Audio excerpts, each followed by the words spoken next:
You're watching a one-question special, The Permian to Putin, the oil industry reacts, live from the Anmore family studio at Basin PBS, with support from Diamondback Energy, sponsored by Permian Basin Area Foundation. Tomorrow marks a month since Russia invaded Ukraine. Within a week, major Western oil companies, Exxon, British Petroleum, and Shell among them, pulled their operations from Russia. A few days later, the United States, Canada, and Australia banned imports of Russian oil and natural gas. European countries more dependent on Russian oil have announced plans to cut the cord to Russia, though it is not known how long that will take. The effects of Russia's invasion ripple across the oil-rich Permian Basin. The eyes of the nation and the world focus on West Texas as a major source of oil and gas. What does the war mean for us, for the future of the oil and gas industry, for our national security? Tonight, we ask these questions of West Texas oil executives.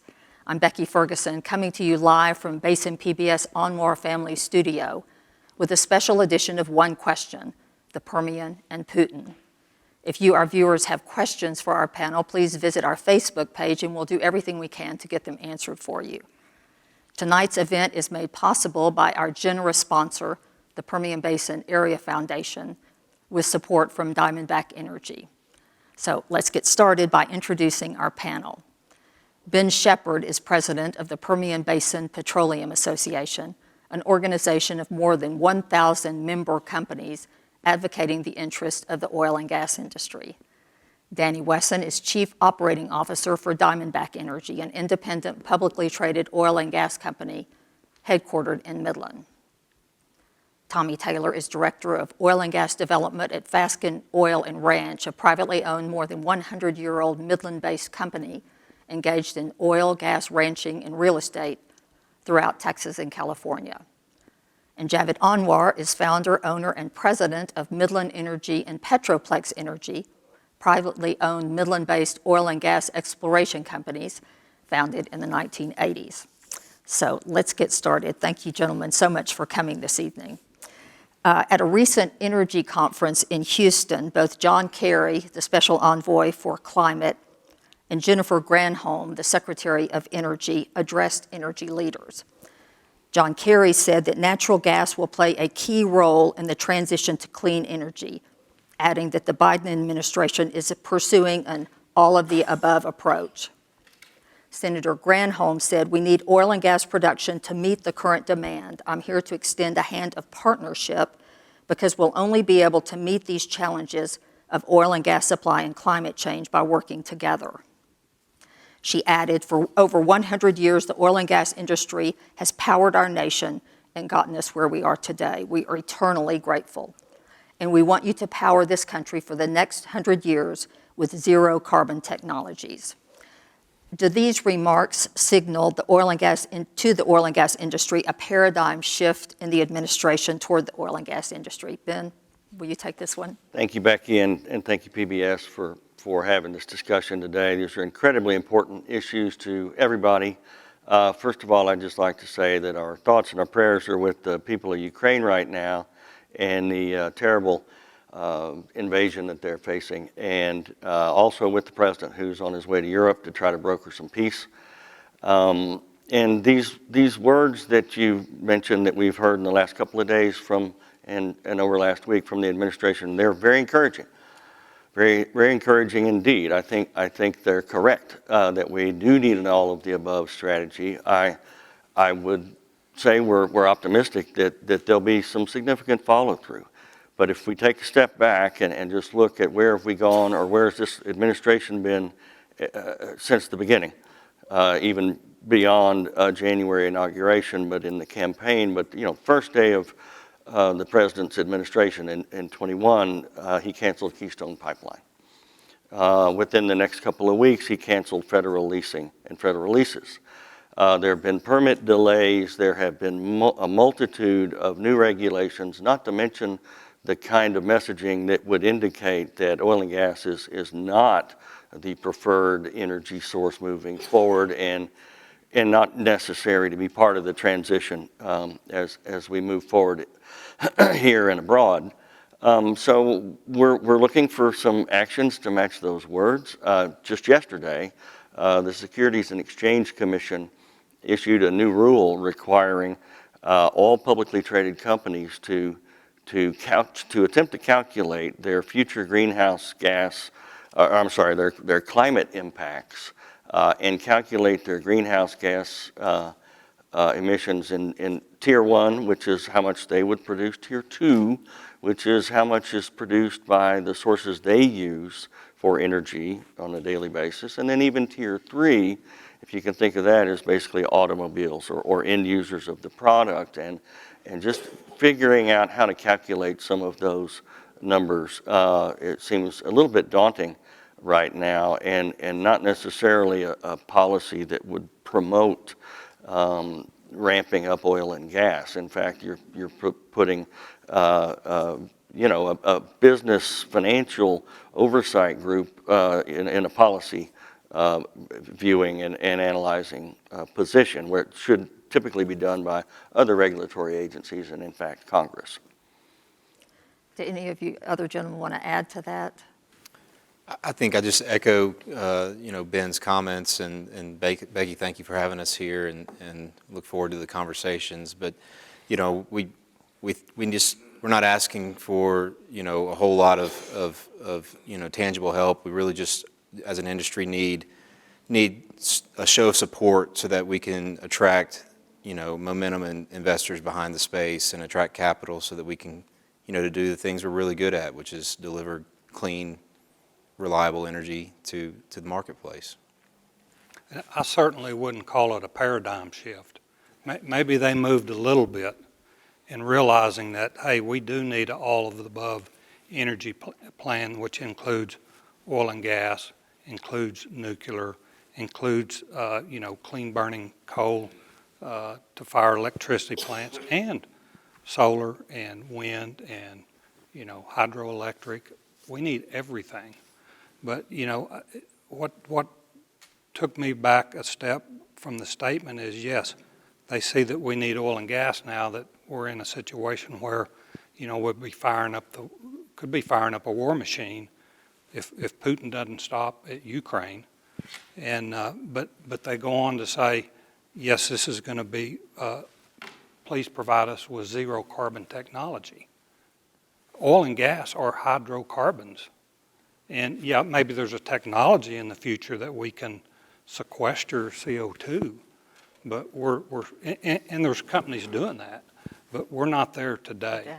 But if we're going to have, we don't have a energy policy in this country, and if we're going to have a secure country, we need some surety from our government in our regulations and how we treat the industries. And treat them equally across the board. The market will sort out the ones that aren't affordable. But it's a terrible situation that we're sitting here, and people are paying $5 and $6 a gallon for gasoline, and we have this, that produces this inflation surge across the whole spectrum. But hopefully they'll keep seeing and keep moving. And as an oil and gas producer, we want to be good stewards of the resources that we have, Of course, yeah. and do it right. And we're always looking for technology to produce oil and gas in a cleaner way, and in ways that help society. But we need some surety from our leaders. Javid, did you have something you wanted to Yeah, I just like to say, Biden administration has to understand law and supply, demand and supply determine the prices. No matter what they do, we can switch to hydrocarbon-free energy. Can the industry absorb that cost or not? It takes long time to make a transition. We cannot do it in few years, go completely free of hydrocarbons. Hydrocarbon is a necessary part of this economy, necessary part of the energy that one requires. And the way they last 6 or 8 months, they're treating the oil industry is like a stepchild. You know, they feel like they can replace it tomorrow, but that's not the fact. Danny, I want to come back to you. The day before the Russian invasion of Ukraine, the price of West Texas Intermediate crude was just over $90. This evening, it closed at $114.40, so I think over 22% increase. And then closer to the pocketbooks of most folks, gasoline prices have increased by about that same percentage in recent weeks. And so can you help we laymen understand how a war halfway across the world results in these higher prices? Yeah, sure. I mean, the oil is traded as a global commodity. It's a global price. It's not traded inside the walls of a country. So any supply disruption in the world impacts the price of oil. And gasoline's traded also as a separate commodity, while the majority of the price of a barrel or gallon of gasoline is founded in the barrel of oil. There's a lagging effect there, but there's also a manufactured product, and so not only did the conflict in Ukraine, the war in Ukraine, cause some supply disruptions to oil, which has increased that price. It also caused some supply disruptions to gasoline, which is manufactured as well in Russia. And so you have a little bit of a double whammy with the price of crude oil going up from the supply disruption, as well as a shorting supply of gasoline being traded in the global stage. And then in compounding that is other additives that go into gasoline. Corn is used to make ethanol, which is blended in gasoline. Those things also cost more because a gallon of diesel costs more. And so it's just a kind of an exponential effect when you see these supply disruptions that raise the price of a barrel of oil. So when somebody suggests that prices should be lower in the U.S., that's a non-starter. Yeah, I mean, really, it's a globally traded commodity. So whoever can buy that gallon of gasoline for the most money, that's where that gallon goes. And, if I may, Please do. Becky, I think prices are lower in the U.S. I mean, Europe has been facing a natural gas crisis since the late fall, and their prices have quadrupled. And so there are global effects, and we are very fortunate here. I mean, it varies from state to state. It varies within the state for many of those same factors. Just a little bit more about the supply and demand. Yeah. One of the challenges we're facing that's causing the run-up in prices is we all went through 2 years of total demand destruction through COVID. Everything stopped. Demand, nobody was driving. No planes were flying. Manufacturing slowed down dramatically, and people quit producing. Remember, there was a brief period in time where oil went negative, and Minus $30. it was minus $30, somewhere in that neighborhood. I mean, no one came to our aid at that point. We certainly weren't trying to manipulate. We didn't have our hand on the lever at that point, hoping that we had to pay people to take our oil or our gas. On Inauguration Day last year, oil was $52 when the president took office. In January of this year, it was $82. So there's been increasing inflation due to the coming out of the COVID and the demand ramping up rapidly, faster than supply can keep up. And that's really having an impact. The war has just put an exclamation point on that. Well, let's talk a little bit about demand. Do you worry that high prices are going to destroy demand? Bloomberg reported that BP predicted in 2019 that 2019 would be peak demand for oil. What are you seeing now and into the short and long-term future? And will third world demand offset shifts toward electrical vehicles, et cetera? Do you want to take a stab at that, Tommy? Well, I'll just say that, like Ben was talking about during the pandemic, when people quit going to the office and quit driving, we did have what I would call true demand destruction. But I think the market got surprised by the appetite that people had, as the pandemic went on, and people wanted to get out and travel and move about. I think it shocked everybody that it could come back as quick as it did. Certainly, high prices is going to reduce demand, but I wouldn't say demand destruction. I don't think I've ever seen a drop in the demand like we had in my career during the pandemic. But still, even then, the world was using, 80 million barrels of oil a day, and today we're using probably around 100 million barrels a day. That's a lot of energy that the world needs to operate on. And there's a lot of other countries that aren't as fortunate as we are. They want the lifestyle we have, and they're going to get it. And so, I think that's just another point in saying that we need all these energy resources at our disposal. And, that's to have a very diverse energy system is secure for us, right? Because things happen,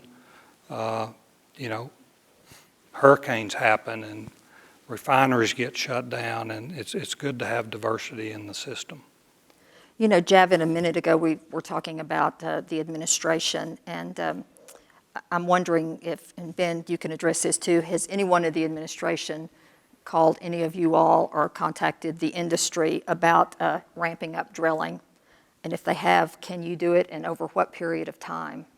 Nobody from the administration ever called us to ramp up drilling. I think so. It's unfortunate there is not enough energy expert on oil and gas that is work for Biden administration. The people I talked to a little bit, they are completely naive about oil and gas, like you were. In that, they say most of the third world country would go to gas. So, electricity. Electricity is mostly produced by natural gas, coal or whatever. So, yeah, you can call it electricity, but where the electricity come from? It's from natural gas. So they are really naive about it. Yes, electricity is clean, but to generate electricity, you're burning gas. So, it's just amazing. They think electricity is clean, yes, but where are you getting the source? Hey, Danny, Tommy, you wanted to add something? I was just going to add that to increase drilling. Today we're running in the United States about 650 drilling rigs. About half of those are in the Permian Basin. In 2014, when the prices were in this range that we're sitting in today, we had 2,000 rigs running. Wow. So to say we could add 1,300 rigs today, it cannot be done.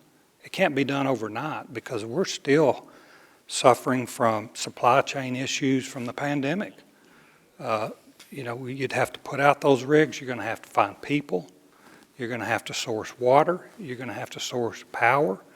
You're going to have to get frac spreads to come out. We don't have that kind of equipment because during the pandemic, all that industry was decimated. Negative oil prices really are going to have an impact going forward. Can we put out more rigs today? Yes, but not quickly, and not enough to increase the production in the United States to offset what Russia was sending to us. Even though it's 6 or 7% of our supply, it will take time to do that. Danny, did you want to add something? Well, I think there's a bunch of points being made here. I think the supply chain issues are real. They're not just related to you getting a package to your doorstep that you order online. We have real shortages of steel manufacturing, of labor, of drivers to move equipment around, and it's unlike anything we've seen in the last decade in this space. We've dealt with shortages, whether it be steel or labor or whatever it may be, throughout this last decade through cycles, but we've never had them all compound at once, and we're seeing that today. And so, you know, can we ramp up? Absolutely, we can. It's just not going to happen overnight. There's a lot of dominoes that have to fall to get the supply chain issues worked out, and we need help. You know, really need help from the administration to help, you know, figure out what's the bottlenecks of these supply chains, because they exist. We have the manufacturing capacity to do these things, but for some reason it's not coming, you know, to the table. Tom? Along the lines of tubular goods and steel products, a significant source of the oil industry's casing comes out of Ukraine and Russia. Wow. And even some of the pipe that we buy from a plant in Ukraine, the plant's been bombed off the face of the earth. And so we're gonna see these kind of problems. Yes, they're and I agree with Danny. You know, we've had one or two of these things to deal with over time, but we have a bunch of them. This is a perfect storm at an inopportune time. Yep. The Europeans have announced intentions to cut the cord to Russia, though it isn't known how long that's going to take. Germany has announced plans to build plants to process U.S. liquefied natural gas. And in the meantime, does that mean more reliance on coal, particularly in Europe? And what are the implications of these moves for the U.S. oil and gas industry? Ben, do you mind talking about that? Happy to take that one. I don't know all that much about coal. I do think what we're seeing is that we expect that it will increase the dependency on liquefied natural gas, hopefully increasingly from the United States, increasingly from the Permian Basin. We're also seeing in Europe that some of the plans to mothball nuclear power plants are being delayed because they've got to get their electricity from somewhere, and it's uncertain where those supplies will come from. The feedstocks are important, and natural gas is going to continue to play an increasing role in that effort. Danny, you've talked about, you think that some folks are going to increase the use of coal during this period when there's a shortage. Would you talk a little bit more about that? Yeah, coal's just, it's cheap and accessible. I mean, you look at what, you know, just look at China. As they've grown their energy consumption, it's been really met with coal, and because it's easy and cheap to procure, and it's cheap to put in the power generation. I think Europe, what you're going to see is a shift towards more natural gas as a baseload energy. Natural gas is a fantastic, you know, resource for power generation. It is reliable, it's steady, it's cheap, it's very clean, and just so happens that the U.S. has a tremendous resource of natural gas that we can supply in a very sustainable way to global markets, not just our own market, and it can help, you know, strengthen up and be, you know, sustainable and secure delivery of that product to our trading partners across the pond. So I think that seems to be the way they're leaning, and I don't know what's going to happen in the short term. You may see some more coal generation just to meet the needs, but I think long term, U.S. natural gas and U.S. LNG is a tremendous solution. And LNG means? Liquefied natural gas. They liquefy it to put it on a boat and ship it across the world. Okay, good. According to energy expert David Yergin, in 2008, the U.S. imported 60% of its oil. Today, we are energy independent on paper, a net zero importer, but we still import oil. So are we energy independent? And does our current status protect our national security? Ben, are we energy independent? I think we are closer to it. In recent years, we're closer to it than we've ever been. I think one of the complicated things about the hydrocarbon industry is that not all oil is alike.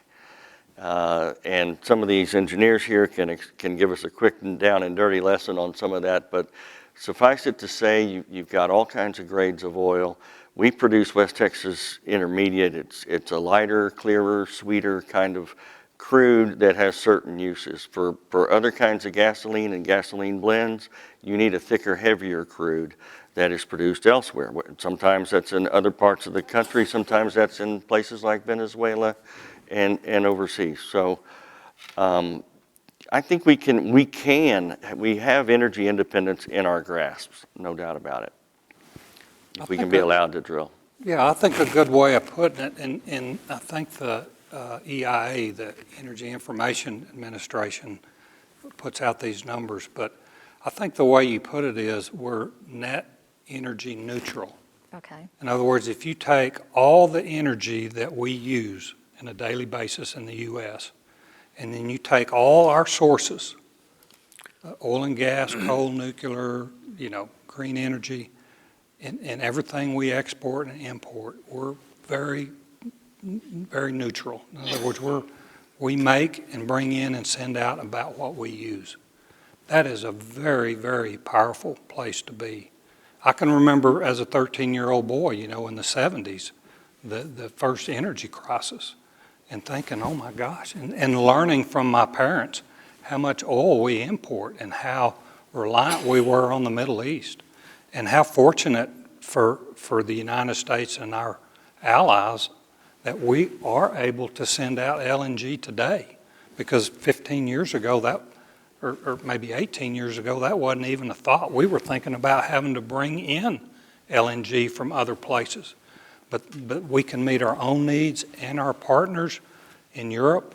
That is a tremendous thing to be able to do. Tremendous progress. Javed, did you want to add something? Yeah, I say, while in the Trump administration we were becoming energy independent, with Biden administration it was a setback because they don't want to welcome hydrocarbon. But you can see, like Tommy said, in the 70s, we were so much dependent on Middle East oil, and right now Permian Basin has come long ways, and would have been, if Trump would have been in office, maybe more energy independent than ever. But the oil companies see that administrations, the major oil companies, don't want to put big money where administration is just discouraging them. So the future, you want to put billions and millions of dollars where down the line you can make money with that stuff. With Biden administration, you get wrong signals. Well, we've often talked about being secure nationally with oil and gas, and do you feel like we're in that position right now? I think we're in a much more secure position than we've ever been before.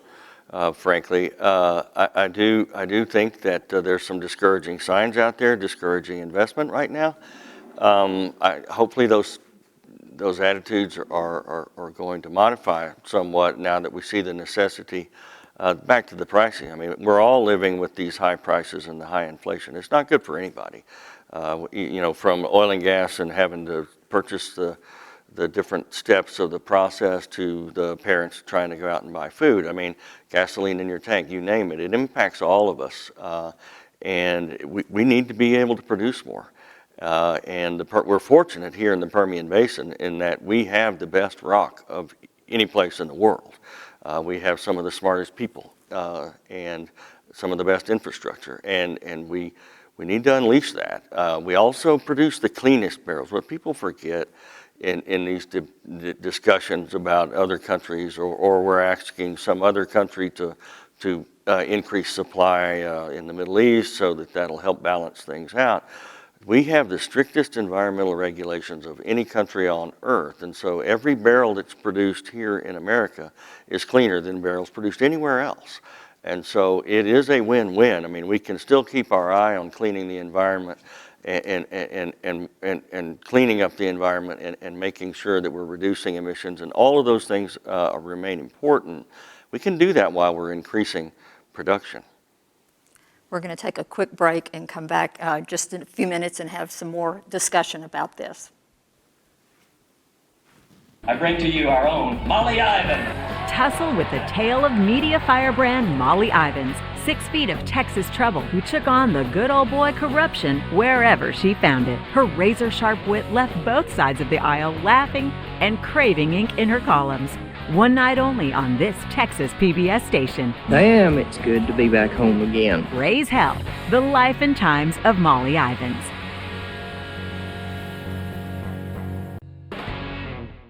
Hi, I'm Emily, your Basin PBS Membership Director.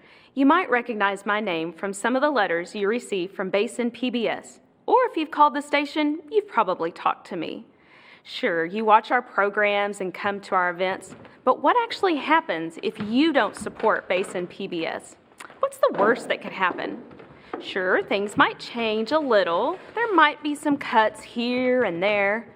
We'd probably have to get rid of some of the kids' programming and dramas, some of the news programs and live events, and probably a lot of the arts and culture programming you can't see anywhere else. But what does it really matter if you don't support Basin PBS? You'll hardly know the difference.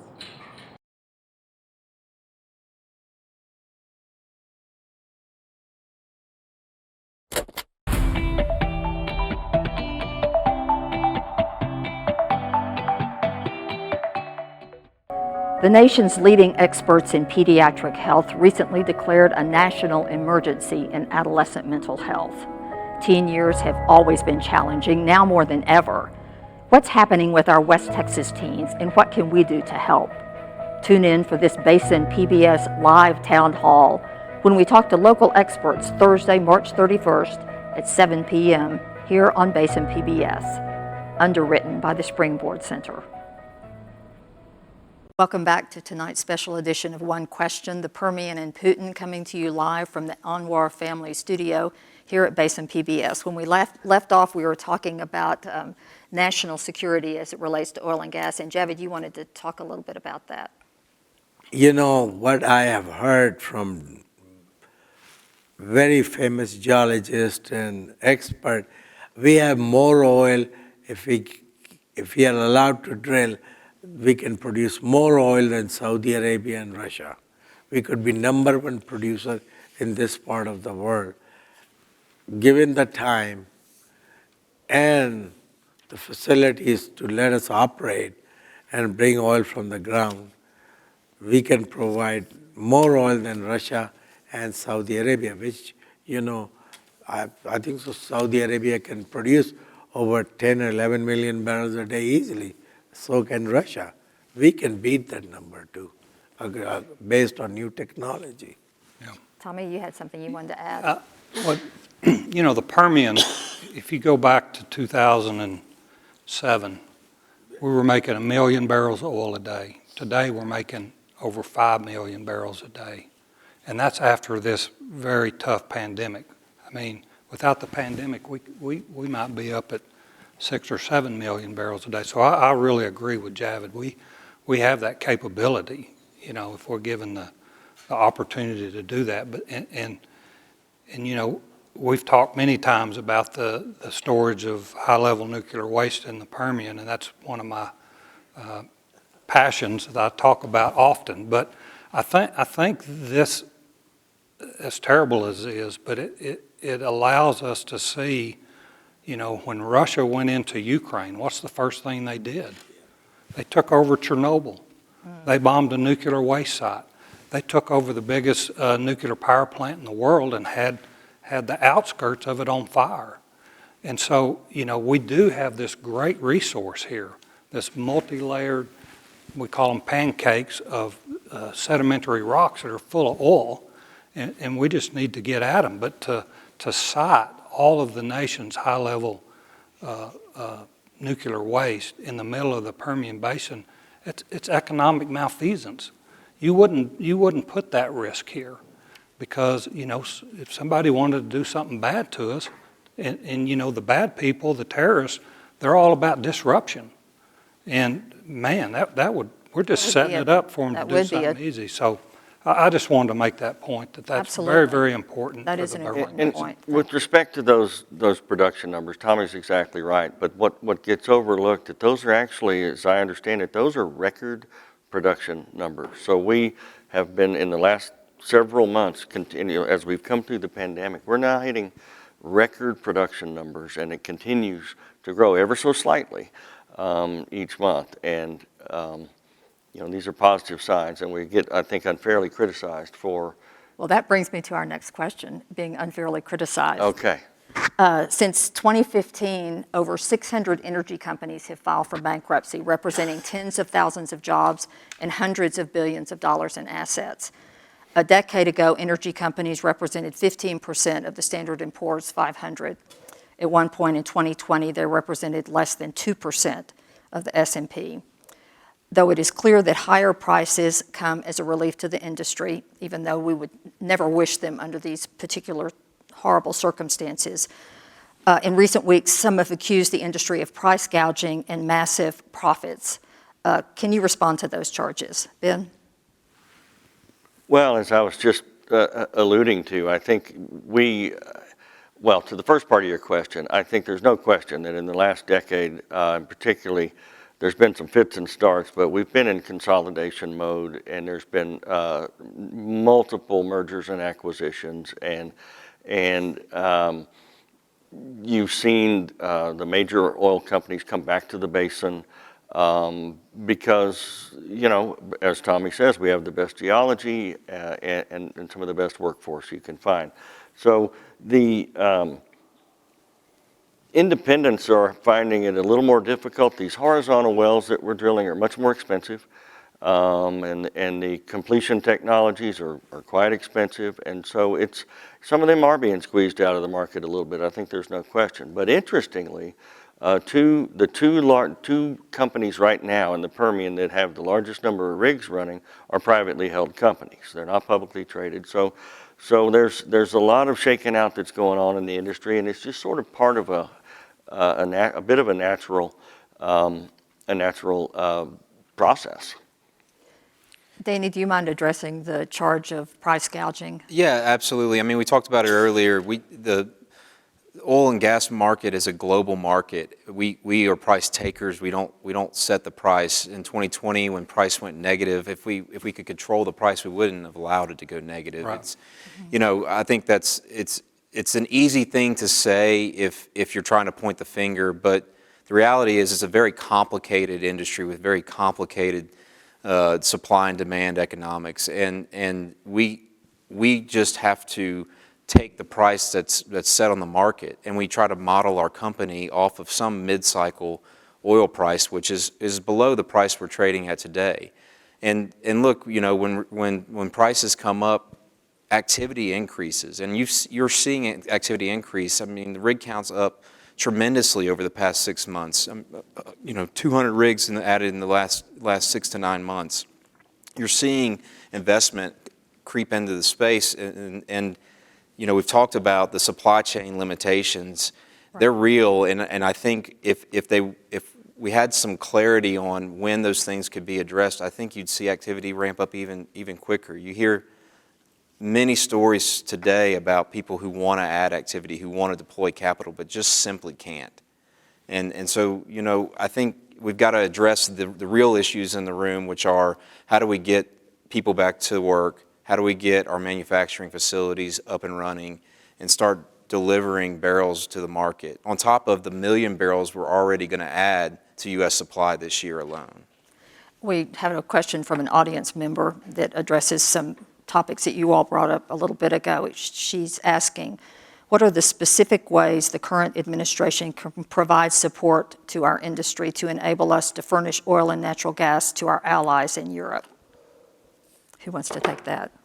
I'll start, and maybe Ben has some good points here. But I really think it's just as simple as having an honest discussion about oil and gas or hydrocarbons' role in our energy policy, and supporting hydrocarbon development, responsible hydrocarbon development in the United States. Things, bring back the Keystone Pipeline.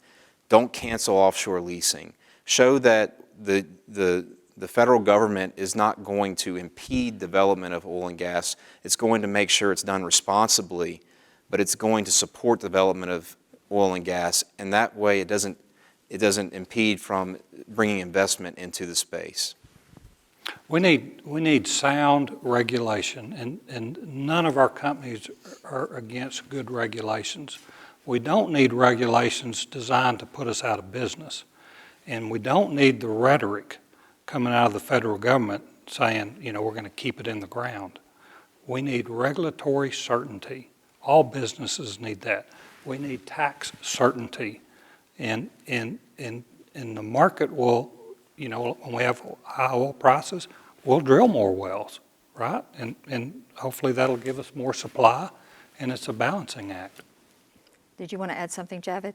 Yeah, it's very important that, the government part give a signal that they are not going to interfere in oil prices someday. You remember what Jimmy Carter did back in '78. He called it old oil, new oil, and then old oil was selling for a lot less than new oil can be drilled for. So we don't want all these regulations. Let the market determine what we have to pay for the oil and gas and hydrocarbons, That's the way, let it freely operate.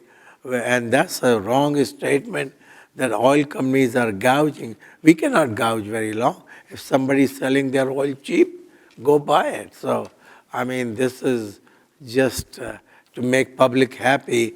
Political people make a statement, those oil companies are gouging you.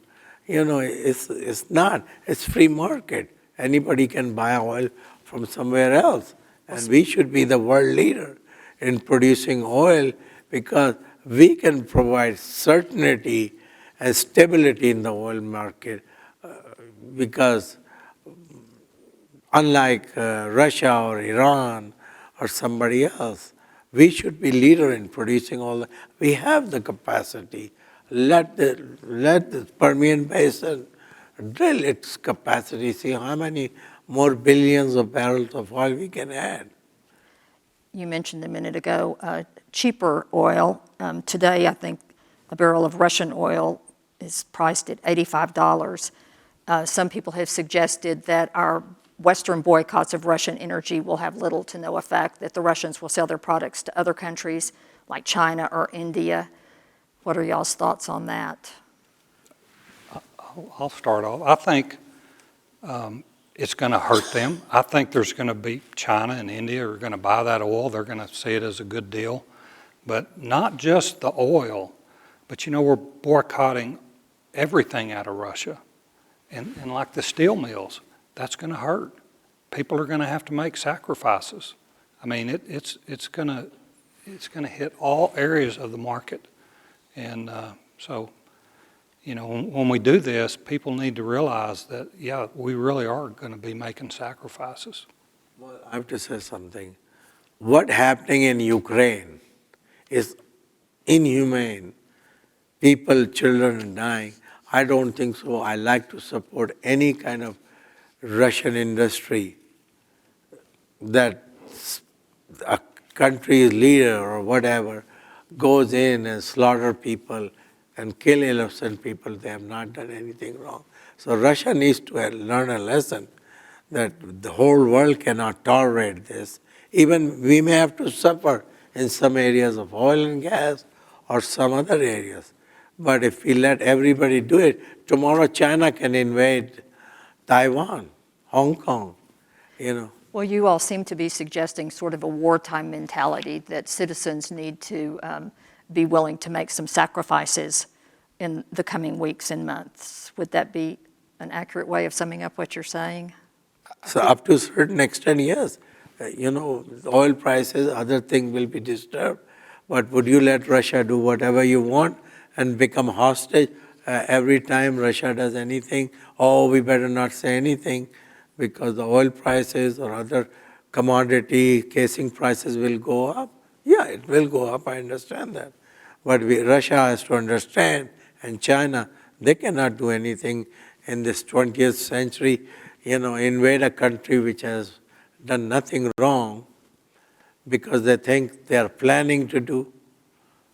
That's ridiculous. Danny, you look like you wanted to add something. Well, yeah, I was just going to say, I think, if you look at kind of our kind of the way we've the world has changed over, the past few decades. We've become a global, trade world, and we trade things with everyone. And the way we've structured our foreign policy is, look, instead of going and attacking somebody with guns, we're going to attack someone who misbehaves with sanctions. And that means that there's economic downfall because of those sanctions. And one of those dominoes is that we're not going to be able to buy things for as cheap, because now there's less supply of something that country was making, and so the price for that good goes up.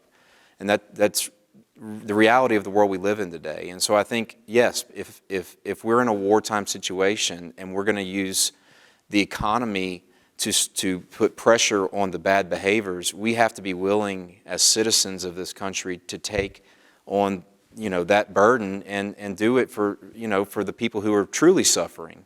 And it might cost us a little bit more money at the pump or at the grocery store in this short cycle period of time, but at least we're not having to go through what these millions of people in Ukraine are having to go through. Well said. Well said. But any time people can conserve energy is good for all of us. Well, we're going to talk a little bit about conservation now. Most of the conversation related to energy of late has been focused on meeting the immediate needs through oil and gas, but a part of the conversation has also been on moving toward renewables and carbon neutral energy. What is the oil and gas industry doing to be a part of the carbon neutral conversation? Ben, do you want to take that one? Well, I think every company right now, for a variety of reasons, is analyzing ways that they can do things more efficiently. The pressures, whether they be investor pressures, political pressures, shareholder pressures, or just internal pressures, everybody is looking to identify ways that create our product, produce our product in a cleaner way, a more sustainable way, and the investment dollars that are going into to cleaner processes and technologies are just in the billions of dollars right now. And I think that is a new trend over the last 5 to 7 years that you're seeing. And I think particularly the publicly traded companies have to report very regularly to their shareholders what they're doing, and they have to measure it. I think we all that love oil and gas, we know that there's enough oil and gas in the ground, Javid, for decades to come. And I think it's all of our vision that we would like people to enjoy oil and gas and recognize the wonderful benefits from the process, from the equipment that's made, from medical devices to the transportation fuels we're talking about. It runs the gamut. You really can't find anything that doesn't have an oil and gas component. But yet we've been vilified repeatedly by one group or another that oil and gas is bad, we're killing the planet, we've got to keep it in the ground now. So I think our reputation as an industry has suffered, and consequently, the industry has responded with billions of dollars of investment, cutting back on emissions, cutting back on flaring, reuse and recycle water. We're very much in that conversation. Yeah, I mean, just Diamondback, we a couple years ago sat around the table with the leaders of the company, and we looked at it and said, look, we can do this better, and we should do this better. And we set long-term targets, 5-year targets, to reduce our greenhouse gas emissions by 50% and reduce our methane emissions by 70%. And we're well on track to meet those or exceed those emissions, and maybe even do so early. I think, all of our public peers, for the most part, have set those same types of targets in some form or another, and committed to net zero operations at some point in time. And the industry's taking not just words, but they're putting they're putting action behind it and doing the right things. And I don't see industry in other parts of the world doing the things that the U.S. E&P industry is doing here in the United States to significantly lower our carbon footprint and our methane footprint within our operations. It's really remarkable. I mean, just in the Permian, you look at what's going on from methane monitoring, people sensors out in the fields that alert, the operator to a methane leak instantly, whereas in the past that leak may have gone on for months, maybe even, a year before somebody would have found it. So we're really stepping up our game as an industry, and I think we're trying to get that news out there that, the U.S. E&P industry is really, really getting after it. Well, in a related question, Tommy, I'm going to ask you this, and then you can add whatever else it was that you were just about to say. This is not exactly related to the Russian invasion, but it's sort of related to what Danny just was talking about. There is something called ESG. Could you tell us what those letters stand for and what the implications are for the industry? They stand for environmental, social, and governance. I can't hardly say that word. But it's about companies being, like we've talked earlier, being good stewards of the resources we have, not wasting things, being engaged in the communities, being engaged with our legislation, our legislators, and our government, to be sustainable, to be transparent, to be good community partners, to show people how we're recycling water and doing things in a, I tell a lot of the young people at our company, we're not operating like the previous generation. I mean, it's a lot different now. We're a lot cleaner than we were. We're also, I think people would be shocked at how much technology we use, particularly in the drilling operations. We're big users in technology, and we're a proving ground for a lot of technological advances. So, and there's some of these bigger companies. I know Oxy has a big carbon sequestration project. There's talk about using waste stream heat capture technologies. And just look at the coal industry. I mean, they have some plant designs that are much more efficient and much cleaner than it was, 2 decades ago. But this ESG rating, as I understand it, it's something that all companies have to report, and it can be a stumbling block for getting capital for oil and gas. Is that correct, Dan? Yeah, so I mean, most public companies have to put out, what we call a sustainability report, but the large investment funds typically all look at, there's a few firms that kind of give you a sustainability rating or an ESG score, and the large investment funds will take that score and kind of say, okay, if you're not at least here, we can't invest in your company. And so, there's a lot of momentum that's been pushed behind, the ESG framework and investment strategy, especially, through COVID and people kind of looking at, okay, how do we want to invest? And, the things they're asking for are the right things. There's still a lot of, things we got to figure out about how do we truly rank somebody. I think there's some subjectivity to some of the scores today, but the industry is really responding, and the industry's always been tremendous social stewards. They've been extremely involved in the communities with which they operate and work and live. I mean, look at the own community that we live in and how much good oil and gas has done for even the studio we're sitting in today. But the E side is where we have to get better, and we have really made the commitment to do so, and I think we can see these ESG scores improving as an industry and attracting some of that investment back to the space. Last summer, the Texas legislature passed and the governor signed a bill that basically says if you boycott Texas energy, I guess through ESG ratings, Texas will boycott you.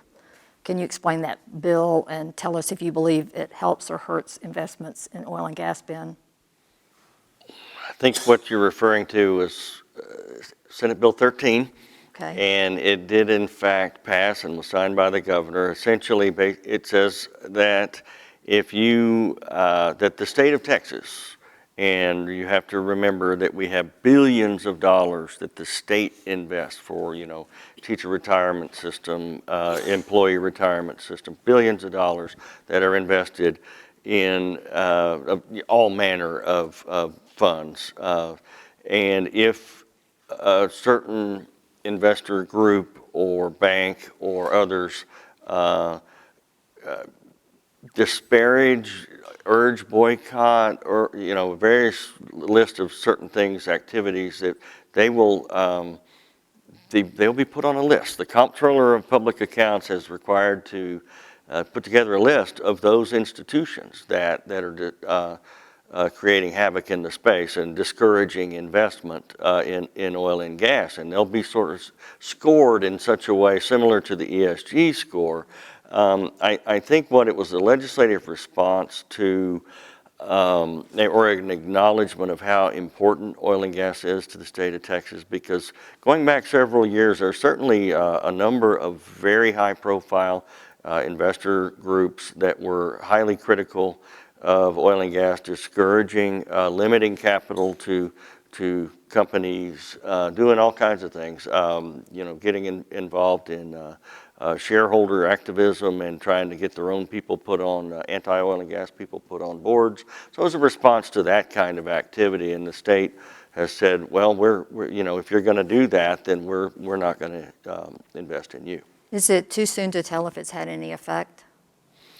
Well, I can tell you that I have heard from some of the major banks that have been making the rounds, basically saying that they no longer hold those views they held 2 years ago.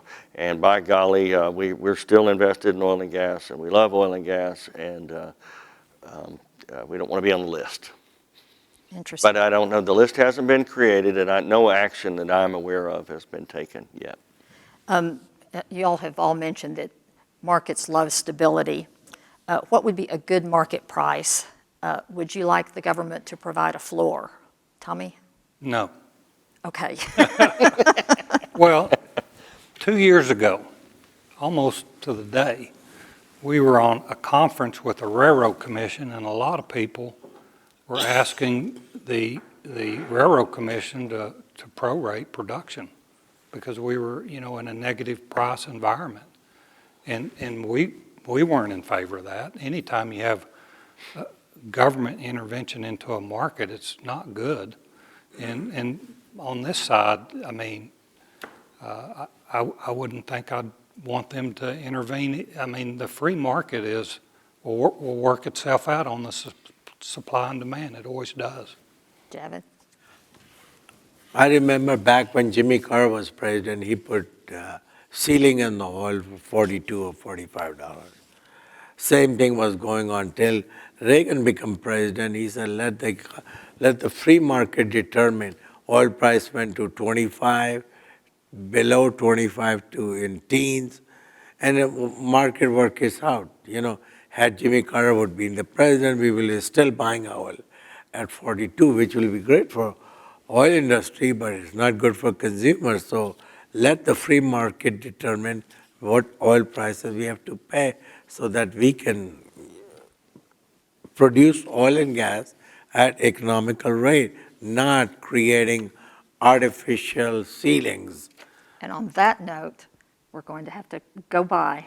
But thank you so much, gentlemen, for being with us, Ben, Danny, Tommy, and Javid, for shedding light on this complicated issue, for giving our viewers a better understanding of the issues related to this historical invasion of Ukraine and its effect on our nation through the lens of the oil and gas industry.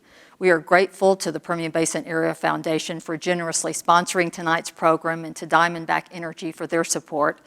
We also want to thank our Basin PBS board and staff, along with the Elizabeth Reed Yeager family and the Anwar family, for their generous support of Basin PBS. Basin PBS could not bring this great quality programming without your valued viewer support. If you want to learn more about local programming or become a member of Basin PBS, please visit our website at basinpbs.org. I'm Becky Ferguson. Good night.